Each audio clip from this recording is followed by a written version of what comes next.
Joining us on this special report is former South Dakota State University head football coach John Stiegelmeier. Coach, we appreciate you taking some time to speak with us today.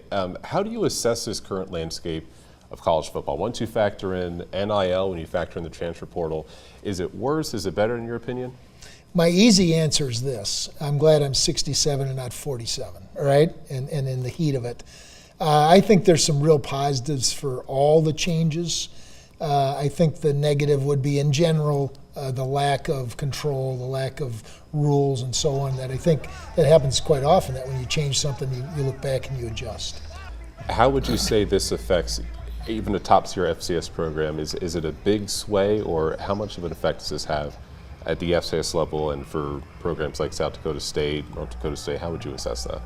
Well, I think it's in its infant stages at levels like us, FCS level, Division II level. We talked earlier about high schools being able to do it, and so I think it's going to continue to creep in, and boosters will figure out that they can be more involved through NIL and impact players. And again, I want to go on record. I think there's some real positives for the student athletes.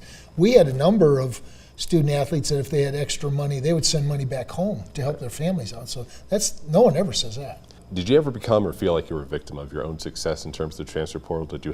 Was it harder to retain players? Was it easier to attract players? Or from your standing at that level in the top of the FCS, where did that fall for you? Yeah, and that's a great question. And I don't think it's the fact that we're at the top of FCS, if you can even say that. But when this all came into play, the NCAA or AFCA, the Football Coaches Association, met with FCS coaches over Zoom, and they said, now you're going to have to start recruiting your own players to keep them on your team.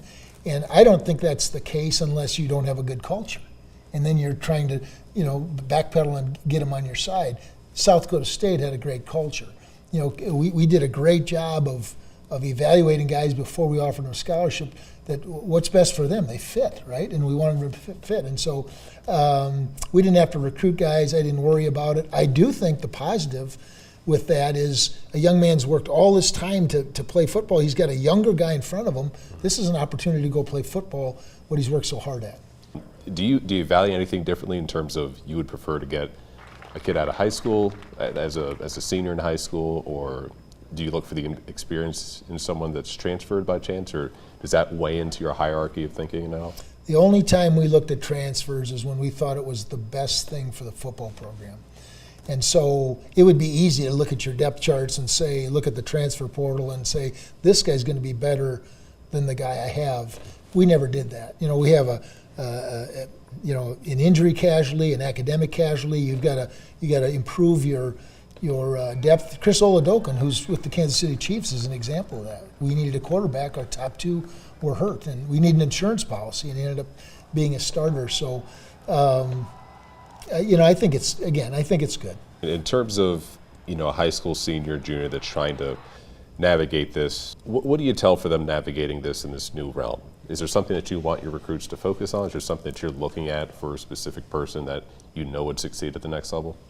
Yeah, I think the transfer portal is a negative when you're looking as a young guy, because you're saying, well, if it doesn't work out, you don't have to be as thorough, right? If it doesn't work out, I can transfer.